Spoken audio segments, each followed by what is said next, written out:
फिर वही जवाब बोल रहा है, दे देंगे, दो मुक्का नाच के गिर जाओगे। सुशील कुमार मोदी है, मेरा सेक्रेटरी था कि 2025 में उनका लक्ष्य पूरा होने वाला है। सबकी आर्थिक स्थिति बेहतर हो। बिहार जैसा दिखता है वैसा प्रारूप है नहीं। कई लोगों ने बिहार को अलग अलग तरीके से रिप्रेजेंट किया है, कई सारे मॉडल भी तैयार किए हैं और कई सारे बातें भी किए हैं। बिहार को बदलते कई लोगों ने अपने अरसों में देखा है और बिहार के स्थितियां को भी खराब होते हुए देखा गया है।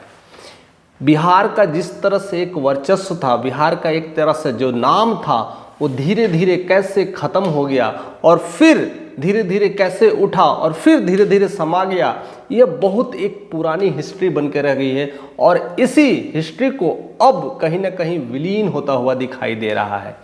यहाँ के लोग अब में वो बातें नहीं रह गई है, वो प्रारूप नहीं दिखता है जिस तरह के पहले दिखते थे। कई सारी ऐसी घटनाएं जो बिहार में घट रही है उसको लेकर करके यहाँ से कितने लोग भी पलायन कर रहे हैं।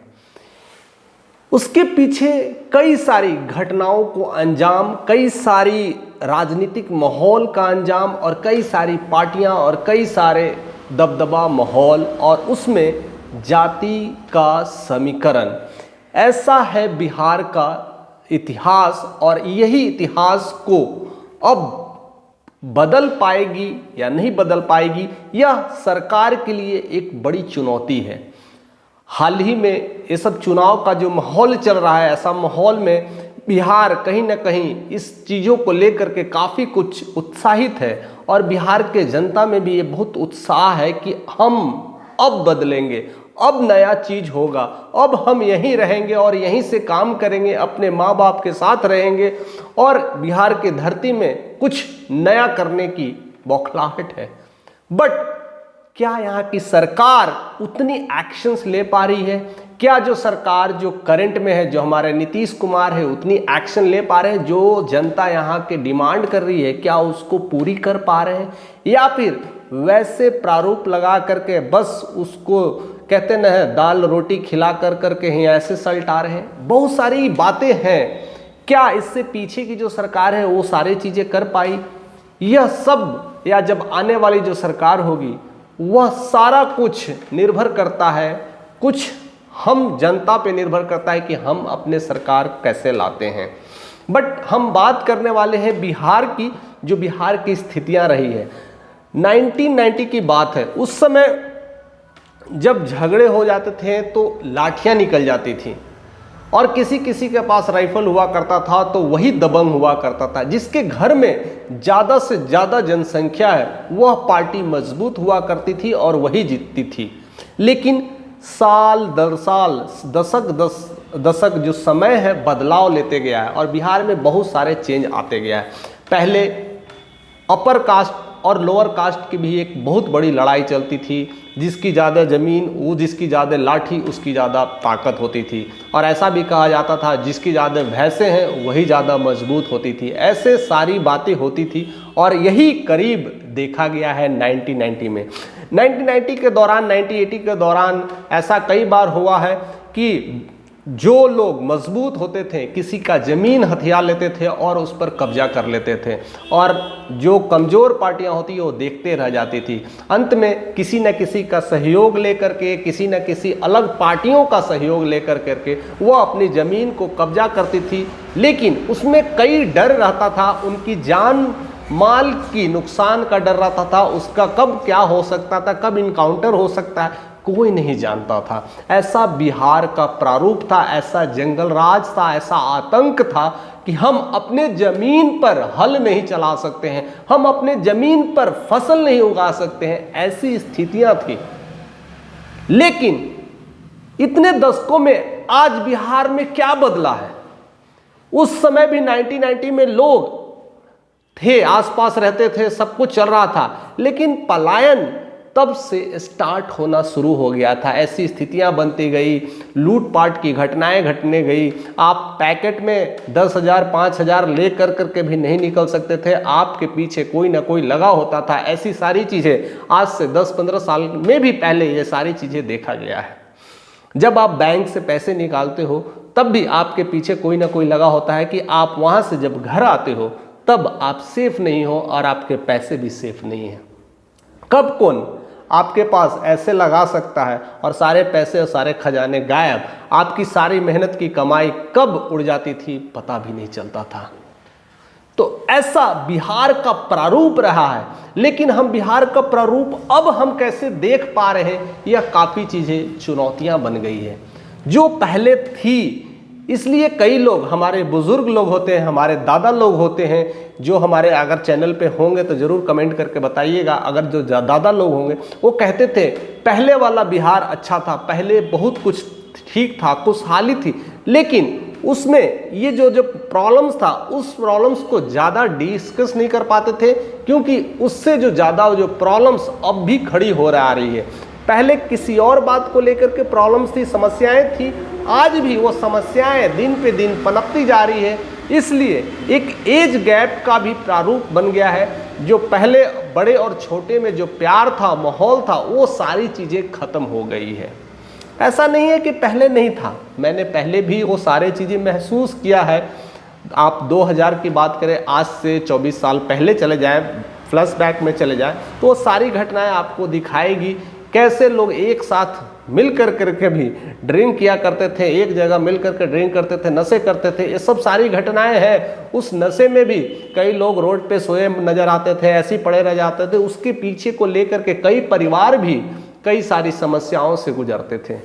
तो उसमें बस आपका नियंत्रण देखा जाता था कि आप किस परिवार से हैं, आप कैसे फैमिली से बिलोंग्स करते थे। इसका बिहार में बहुत प्रारूप दिखता गया है। आप अच्छे फैमिली से, यानी भूमिहार जो कास्ट होते थे, जो कुर्मी होते थे, जो ऊपर कास्ट के जो लोग ब्राह्मण होते थे, अक्सर उन्हीं का सिक्का चलता था और उन्हीं का राज चलता था। और यही कहीं ना कहीं, ये अगर हम बात करें तो 1980s के पहले की बात है, ज़्यादातर उन्हीं लोगों का राज चलता था। और नई जो छोटे छोटे जो कह सकते हैं ना, नीचे लोअर कास्ट जो है, जिसमें अगर कह सकते हैं हम यादव भी कह सकते हैं, यादव परिवार है, बनिया परिवार है, वैसे लोग निकलने के फिराक में थे, ऊंची पोस्ट लेने के फिराक में थे, क्योंकि ज़्यादातर ऊंची पोस्ट में अच्छे अच्छे लोग या तो ब्राह्मण परिवार है या तो फिर या ऊंचे तबके के परिवार ही हुआ करते थे अच्छे अच्छे पोस्ट पे। और जो छोटे पोस्ट होते थे, जो छोटे काम होते थे, वो बनिया किस्म के लोग या लोअर कास्ट के लोग, एटलीस्ट अगर कह सकते थे तो लोअर से भी जो नीचे SC ST कास्ट जो होते थे, वो सब तो काम भी नहीं कर पाते थे। उनको तो रोजी रोटी के लिए भी तरसना पड़ता था। यानी उन्हें हम अब बिहार की भाषा में बनिहारी का काम कर सकते हैं, एक तरह से मजदूर का काम कर सकते हैं। वह सारी चीज़ें घटनाएं होती थी। लेकिन जब धीरे धीरे माहौल बना, यानी लालू का जब एंट्री हुआ था, लालू राज का एंट्री हुआ था, तब उन्हें यह चीज़ें समझ आ रही थी कि अगर हमें एंट्री लेना है तो अपने समाज को उत्थान करना पड़ेगा, अपने समाज को बढ़ाना पड़ेगा, अपने चीज़ों को डेवलप करना पड़ेगा। और उसी चीज़ को लेकर करके लालू यादव पूरी तरह से अपना एक संगठन बनाया और राष्ट्रीय जनता दल बनाया, जिसमें अपने ग्रामीण जनता को, अपने समाज को बढ़ाना शुरू किया था। क्योंकि उससे पहले जो समाज था कहीं ना कहीं हायर समाज था और वही दबदबा बना के रखता था, हर जगह उसे रोकता था या तो उसे छीन लेते थे ज़मीन, ऐसे कई सारी चीज़ें होती थी। तब यह लालू समाज कह सकते थे, लालू परिवार ने इस चीज़ को समझा और उसी को मुद्दा लेकर करके अपने पार्टी बनाना शुरू किया और लोगों को जोड़ना शुरू किया। और तब जा करके वहाँ से एक नया जातिवाद परंपरा भी शुरू हुई। और ज़्यादातर बनिया जो कहते हैं, बनिया जो नीचे लोग थे, लोग दब रहे थे, कट रहे थे, और जिन्हें दबाया जा रहा था उन्हें कुछ नौकरियां नहीं मिल रही थी, वैसे से पोस्ट पे नहीं जा रहे, अच्छी शिक्षा नहीं मिल रही थी। कहीं ना कहीं लालू के आ जाने से सब सारी सुविधाएं हुई। उन्होंने भी अपना प्रारूप दिखाया, अपना दबंगई दिखाया, और उसके वजह से यादव परिवार का भी एक बहुत बड़ा साम्राज्य स्थापित हो गया। और वह करीब करीब 20 सालों तक चला। और वो लेकर करके भी धीरे धीरे उत्थान हुआ। बनिया लोग भी जो कह सकते हैं ना, मिडिल कास्ट वाले जो लोग हैं, धीरे धीरे आगे निकले और बढ़े। तो थोड़ी मोड़ी सिमिलरिटी हुई, लेकिन उसको लेकर के कहीं ना कहीं अपर कास्ट यानी ब्राह्मण, राजपूत जो है, उन लोग चाहते थे इसे दबा के रखें। मामला फंस रहा था। अब क्या करें, दबाने के लिए बीच में आती है सरकार। अगर सरकार आपके साथ है तो बातें बन सकती है, अगर नहीं है तो नहीं बन सकती है। फिर एक और लड़ाई हुई जिसमें यह जातिवाद का समीकरण बना और उस जातिवाद का समीकरण में आ गए नीतीश कुमार। फिर से अपर कास्ट को सपोर्ट मिला और कहीं ना कहीं से ये लड़ाई फिर से चलती रही। जब मैं छोटा था तो ये सब सारी लड़ाइयाँ होती थी, देखते थे, ऊपर वाला लोग हमेशा दबा के रखते थे और मिला जुला करके काम लेते थे। कहीं ना कहीं यह पार्टी समझ में आ गया था कि अपर कास्ट के नीचे वाले लोगों को क्या करना है, शराब पिलाओ, नशा कराओ, काम कराओ, कुछ पैसे दे दो, बस अपना पूरा जो ऊपर का जो है षड्यंत्र, कहते हैं ना, ऊपर की जो कुर्सी है हमारे ही हाथ रहे। और कहीं ना कहीं इस प्रक्रिया में हर लोग ये शामिल हुए और फिर से अपना षड्यंत्र बनाया। बट चीज़ें वो भी बहुत देर तक, लॉन्ग रन तक काम नहीं कर पाई, क्योंकि कोशिश तो करते हैं लोग और कहीं ना कहीं इसका षड्यंत्र कहीं ना कहीं चलता है और सफल भी हो जाते हैं।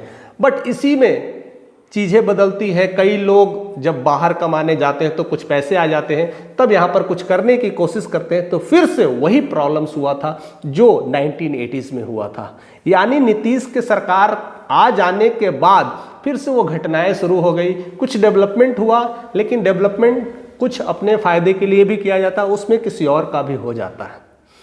तो ये सब सारी लड़ाइयाँ चल रही थी और उसमें जो लोग पलायन कर चुके थे, जब वो घर आते थे फेस्टिवल में या किसी त्यौहार में जब आते थे, अपने आसपास के ज़मीन पे कुछ न कुछ अच्छे घर बनाने की कोशिश करते थे, तो वो फिर से टकराव माहौल शुरू हो जाता था या पैसे को छीना छोरी, ये सब सारी चीज़ें, घटनाएं चलती रहती थी और इसी में फंस के रह जाता था बिहार। तो फिर बिहार कैसे उन्नति करे?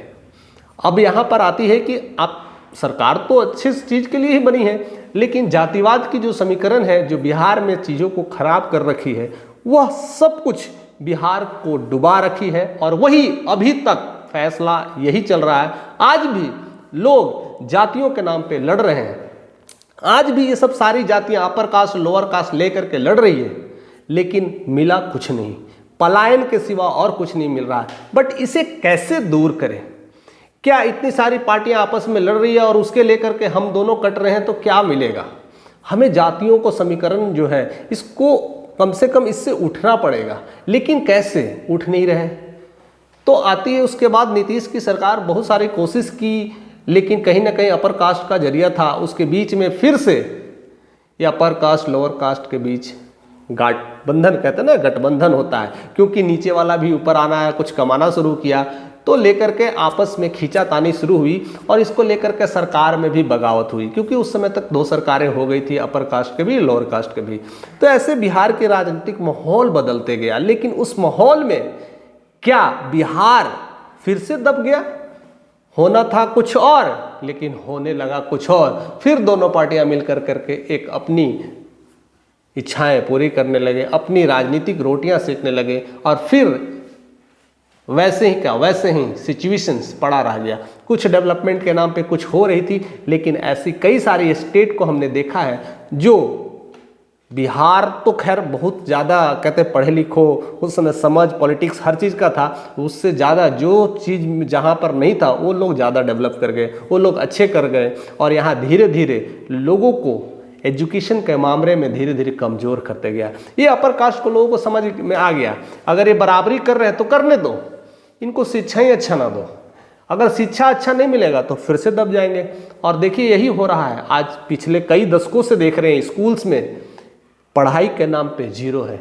केवल पढ़ाई के नाम पर क्या किया जा रहा है? खाना खिलाया जा रहा है और खाना के लिए बच्चे आते हैं और खा कर चले जाते हैं। ऐसी शिक्षा लेकर के क्या मिलेगा? आज इसीलिए बिहार की ऐसी स्थितियां बन गई है कि एक चपरासी के जॉब के लिए भी लाखों करोड़ों की भीड़ लग जाती है। उसमें अगर ज़्यादातर देखा जाए तो वो मिडिल क्लास और lower than middle class, higher class के लोग नहीं हैं। तो ऐसी स्थितियां पनप रही है, यानी आप नीचे ही रहोगे, कभी ऊपर नहीं उठ पाओगे। अगर उठना है तो आपको शिक्षा के तरफ मुड़ना पड़ेगा, आपको शिक्षा लेना पड़ेगा। और उस शिक्षा में कौन सी सरकार आपका सहयोग कर रही है, कौन सी सरकार शिक्षा के इस मुहिम में कार्य कर रही है, कभी आपने गौर किया? शिक्षा के नाम पर केवल नौकरियां दे रही है और नौकरियां के लिए वही वोट बैंकिंग आती है। बीच में आपको नौकरी दे दी और फिर आपसे वोट ले लिया। आप खुश हो गए कि मुझे सरकार ने नौकरी दिया है। नौकरी क्या दिया है, दैट्स वेरी इंपॉर्टेंट। आप बच्चों को पढ़ाने का नौकरी दिया है, 5वीं 6वीं क्लास 8वीं क्लास के बच्चों को पढ़ाने का नौकरी, उसमें भी आपको ज़्यादा तैयार नहीं किया गया, आपको हर तरह से स्ट्रांग नहीं किया गया कि आपको बच्चे को किस तरह से लीड करना है, और फिर आप जा कर के बच्चों के साथ वही लिट्टी चोखा करने लगते हैं और खेलने लगते हैं। उसमें बच्चे वही अंडे के लिए भीड़ लगाते हैं, नहीं तो मिड डे भोजन के लिए भीड़ लगाते हैं। उसमें होता क्या है, बिहार फिर से वैसे ही बदहाली की स्थिति में आ रही है। पिछले कई दशकों में यह देखा गया है। कई लोगों ने आवाज उठाने की कोशिश की, कई लोग इस बात को कहने की कोशिश की, कई लोग तो बात रखते गए लेकिन बात को ज़्यादा हाईलाइट नहीं हो पाता था, वो बातें दब जाती थी। बट मेरी ये कोशिश है कि इस बात को सरकार तक पहुंचाया जाए। आप लोगों से अपील है कि इस मुद्दे को समझे और इस बात को सरकार तक पहुंचाए कि आने वाला जो 2025 का इलेक्शन है उसमें सबसे बड़ी जो काम हो वो एजुकेशन पे लेकर करके हो। केवल नौकरियां बांटने से एजुकेशन सही नहीं हो जाता, उसके लिए एक अच्छा टीम का संगठन होना चाहिए। जिस तरह के आज भी जिस तरह से परीक्षाएं से स्टूडेंट आए हैं, किस तरह से आए हैं, क्या आ रहे हैं, लेकिन अगर वो स्टूडेंट सही तौर पे आए हैं, अच्छे टीचर आए हैं, तब भी पढ़ाई की किस तरह की व्यवस्था है कोई संचालन नहीं कर पा रहा है, कोई कुछ नहीं कर पा रहा है। तो लगता है कि हम नॉर्थ कोरिया वाली स्थिति में आ गए। नॉर्थ कोरिया का ऐसी स्थिति होता है, लेकिन वहाँ पर ज़्यादा स्थिति खराब है क्योंकि वहाँ पर डिक्टेटरशिप का माहौल है। और उस पर ध्रुवा राठी ने स्पेशली ये वीडियोस बनाया और खास करके दिखाया कि नॉर्थ कोरिया की स्थिति कैसी खराब होती जा रही है एक डिक्टेटरशिप से। वहाँ पर बाल कटाने के लिए भी सोचना पड़ता है कि बाल कौन सा कटाएं। बाल में भी आपको 10 से 15 स्टाइल है, उसी को कॉपी करना है, उससे ज़्यादा नहीं कटा सकते। इससे पता चल जाता है कि आप नॉर्थ कोरिया के ही बच्चे हैं। बिहार में उससे तो अच्छे हैं ना, वैसी स्थितियां नहीं आई है, लेकिन वैसा ही स्थितियां हम तैयार कर रहे हैं। आपके फ़ोन को टेस्ट किया जाता है, स्क्रीनिंग की जाती है, आप क्या देख रहे हैं फ़ोन में, उससे आपकी मानसिकता पता चलता है और उस पर आपको पुलिस एक्शंस लेती है। आपके कपड़े पे रुकावट है नॉर्थ कोरिया में, आप कपड़े किस तरह का पहनना है, किस तरह का नहीं पहनना है। अगर वैसे अपने मनमाने से अगर कपड़े पहन लेते हैं तो आपको जेल में जाना पड़ सकता है, आपको पूरी कार्रवाई होती है, या तो कपड़े आपको काट दिए जाते हैं। बहुत सारे ऐसे उल्लंघन है, बहुत सारे ऐसे प्रॉब्लम्स हैं और वहाँ पर एक सख्त कानून है, लेकिन यहाँ पर वैसे कानून नहीं है बिहार में। लेकिन स्थितियाँ वैसे ही पैदा हो रही है क्योंकि मानसिकता वही है। इंसान आगे बढ़ने के लिए केवल और सिर्फ केवल शिक्षा से ही बढ़ सकता है। और शिक्षा हमें कैसे दी जा रही है, किस तरह से दी जा रही है, दैट्स वेरी इंपॉर्टेंट। आज प्राइवेटाइजेशंस हो रहे हैं, जिस तरह से गवर्नमेंटाइजेशन हो रहे हैं, उसको लेकर के एक अलग ही माहौल बना हुआ है। प्राइवेट लोग नाम का प्राइवेट चला रहे हैं, लेकिन आउटपुट बहुत कम मिल रहा है। इवन गवर्नमेंट में तो खैर पता ही है आपको किस तरह के हैं। तो सरकार को एक बड़ा स्कोप है जो इस पे काम करने की ज़रूरत है। आखिर रोड कंस्ट्रक्शंस कर देने से और बिजली ठीक कर देने से सब कुछ नहीं हो जाता। हाँ, एक जरिया है। पहले भी ऐसा हुआ करता था कि लैंटेन से पढ़ के भी आईएएस ऑफिसर निकलते हैं, और आज बिहार में बहुत ज़्यादा आईएएस ऑफिसर भी निकलते हैं। इसकी बड़े सारे प्रारूप हैं, इसके बहुत सारे कारण हैं। अगर इस वीडियोस तक हम बहुत बातें करते रह जाए तो 1-1, 2-2 घंटे तक हम इस मुद्दे पे बात कर सकते हैं, लेकिन मुद्दा का प्रारूप निकल के नहीं आ पाएगा। लेकिन अगर इसको हम समअप करके देखते हैं, अगर इसको हम यहीं पर रोकने की कोशिश करते हैं इस वीडियोस को, और इसको समअप करके देखते हैं, तो यह मुद्दा निकल के आती है कि एजुकेशंस पे हम किस तरह से ध्यान दे रहे हैं। हमारी सरकार एजुकेशंस को लेकर के किस तरह से एक्शन मोड में है। जिस तरह से आज टीचर्स को देखा जा रहा है, टीचर्स भी परेशान है कि बच्चों को हम क्या पढ़ाएं नहीं पढ़ाएं, क्योंकि टीचर को खुद पता नहीं है कि मैं सही से स्कूल जाऊंगा कि नहीं, कहाँ जाऊंगा, क्या चीज़ें हो रही है। उसको लेकर के भी 1 साल विवाद चला। फिलहाल सरकार को यह बातें समझ में आ गई है और एक एक्शन ली है, और उस एक्शन में खास करके शिक्षकों को थोड़ा सा सपोर्ट मिला है। बट क्या यह सपोर्ट दे करके उसे खुश करने की इजाज़त दी गई है, या उसे थोड़ी सी इंक्रीमेंट दे करके उसे खुश करने की ही राहत पहुंचाई गई है? और फिर से वही होगा वोट बैंकिंग, क्योंकि समय वही है। समय की डिमांड यही कह रहा है, क्योंकि अब इलेक्शंस आने वाले हैं और इस तरह की सुविधाएं देकर करके आप टीचरों को अपने तरफ खींचने की कोशिश, क्या यही रहेगी है बिहार की पॉलिटिक्स? ये सारे मुद्दों पे हमें ध्यान देने की ज़रूरत है। अगर हम तेजस्वी की भी बात करें तो एक मुस्लिम वोटर्स की बात करते हैं और मुस्लिम वोटर्स अपने तरफ खींचने की कोशिश करते हैं। नीतीश की बात करें तो उनका एक टीचर्स का अपना गढ़ है, उनकी अपनी एक वोट परसेंटेज वहाँ बनी है और वहाँ पर भी जातिवाद चलती है, उधर जादव का तो इधर कुर्मी का, कुछ पासवान का, इस तरह से भूमिहार का एक जातिवाद संगठन बन गया है और उसको लेकर के अपने अपने कहते हैं रोटियां सेकते हैं, अपनी अपनी बातें रखते हैं। चिराग पासवान इससे हट के बातें कर रहे हैं, लेकिन कितना सही कर रहे हैं कितना नहीं कर रहे हैं, यह सारी कुछ चुनौतियां बना हुआ है। फिर भी हमें देखना है कि बातें तो हर कोई कर सकता है, नेता का काम ही है बातें करना, बट मेरी ये चुनौती है हर नेताओं से कि इसे एक्सेप्ट करें और इस प्रारूप को आगे बढ़ाएं, इस मुद्दे को आगे बढ़ाएं, क्योंकि बिहार अपने आप ठीक हो जाएगा जब आप लोगों को एजुकेट कर देंगे। किस तरह का एजुकेशन मिल रहा है आज ऑनलाइन के माध्यम से, जिस तरह का पढ़ाई आजकल ऑनलाइन हो गया, जब से कोरोना आया है तो बच्चे की स्थिति और बद से बदतर हो गई है।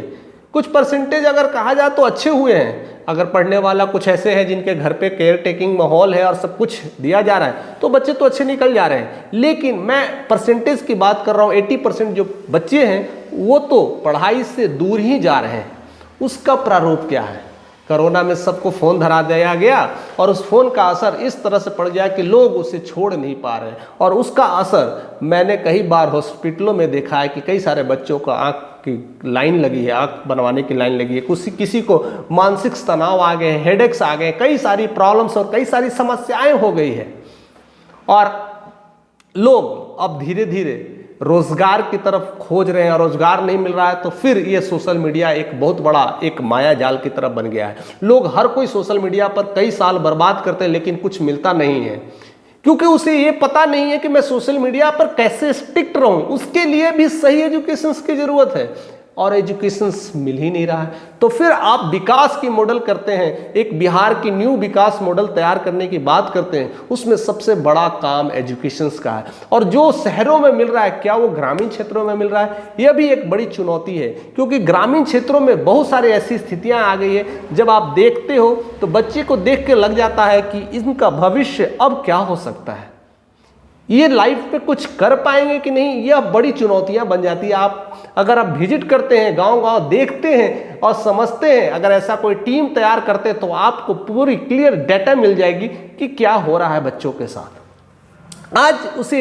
चेंज करने की जरूरत है, आज उसे एक न्यू लेवल पे जाने की जरूरत है, नहीं तो हम नॉर्थ कोरिया जैसी स्थितियां ना पैदा कर दें।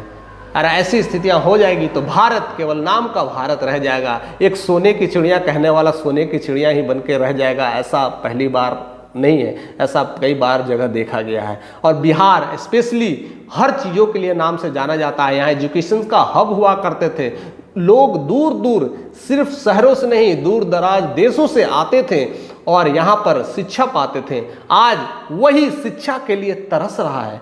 तो फिर मुझे ये सरकार से चैलेंज है, मुझे ये सरकार से यह अनुरोध है कि इस पे काम करें, क्योंकि यही आपके वोट को इजाफा कर देगा। क्योंकि हर माँ बाप चाहते हैं कि उसके बच्चे का अच्छा एजुकेशन मिले। अगर अच्छे एजुकेशन मिलेगा, अच्छा हेल्थ मिलेगा और 2 वक्त की रोटी के लिए रोजगार मिलेगा तो दुनिया में और इससे ज़्यादा क्या चाहिए। और रोजगार तभी मिलेगा जब आपके बच्चे में एजुकेशन आएगा। तो एजुकेशन को प्राइम ड्यूटी देना है, उसके बाद हेल्थ की प्राइम ड्यूटी देना है। यह 2 चीज़ें काफ़ी मायने रखता है। एजुकेशन एंड हेल्थ जिस सरकार ने एक्सेप्ट कर लिया और जिसकी मुहिम आज से छेड़ दिया 2025 में, उसकी सरकार होगी। बाकी आप क्या सोचते हैं, आपके मन में कौन सी विचारें कौंध रही है? क्योंकि आप इस बात को तो समझ गए होंगे इतनी वीडियोस के माध्यम से, इतनी देर जो मैंने बातें की इस माध्यम से आपको समझ में आ रहा हो कि मैं क्या चीज़ इंडिकेट कर रहा हूँ, किस बात को लेकर के बात कर रहा हूँ। इस बार बिहार कुछ अलग प्रारूप दे पाएगा कि नहीं? क्या बिहार की जनता में खून खौलता है कि नहीं? क्या बिहार की जनता केवल सो के रह गई है, शराब केवल बंद है लेकिन नशेड़ी यहीं पर भरे पड़े हैं? ऐसे कब जागेंगे? और इस बार जागने की जरूरत है और आप जगाएंगे। जो हमारे साथ लोग जुड़े हैं, ज़्यादा से ज़्यादा वीडियो शेयर कर करके जगाएंगे, ज़्यादा से ज़्यादा हमारे चैनल पे लोग बढ़ेंगे, ज़्यादा से ज़्यादा वीडियोस को शेयर करेंगे तो मैं ऐसे ऐसे मुद्दे को भी हम लाते रहेंगे।